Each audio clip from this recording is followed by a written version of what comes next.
Here is the latest from K2 Radio News. The Wyoming Department of Transportation announced that it's replacing 61 inoperable and outdated web cameras around the state.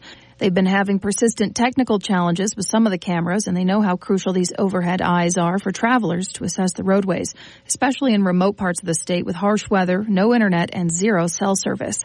To see conditions by city, you can go to Y.dot travel information and see a snapshot of interstates and highways. They'll begin upgrades when the weather and funding supply chain allows, starting with cameras that have been malfunctioning the longest. Y.dot's 222 web cameras around the state take photos of road conditions every few minutes to give travelers an idea of what road conditions could be like along their route. That said, the cameras only show a snapshot of part of the road, and conditions could be worse in areas where cameras are not located. Nevertheless, these cameras are important to Wyoming motorists who flooded the announcement on social media with dozens of comments expressing thanks. One person said, "Still the best system around." Y.dot manages these cameras 24 hours a day, 7 days a week. The public can also help Y.dot by using the Wyoming 511 mobile app to submit photos of road conditions along the highway too. Stargazers, a two-tailed comet is streaking above Wyoming and the rest of the world. But anyways, the last time it flew by Earth was in 1954. This comet's going to be visible from mid-March to mid-April. On April 21st, it'll make its closest approach to the sun, and it'll be at its brightest in our night sky. You should be able to see it with binoculars. It's called the Devil Comet because it has two tails, which make people think of horns. There's a good chance that we will be able to see it with Wyoming's high altitude and low light pollution. It should be easiest to find on April 12th when it flies right by the planet Jupiter just after 8 p.m.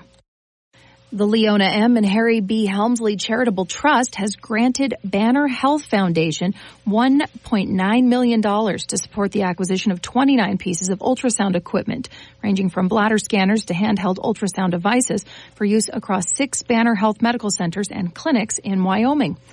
This funding is part of a $13.9 million trust to help Wyoming hospitals and health centers purchase ultrasound imaging devices and boost sonography and point-of-care ultrasound training across the state.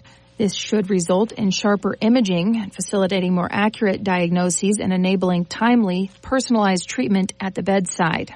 To date, this program has awarded more than $650 million to organizations and initiatives in Iowa, Minnesota, Montana, Nebraska, Nevada, North Dakota, South Dakota, and Wyoming.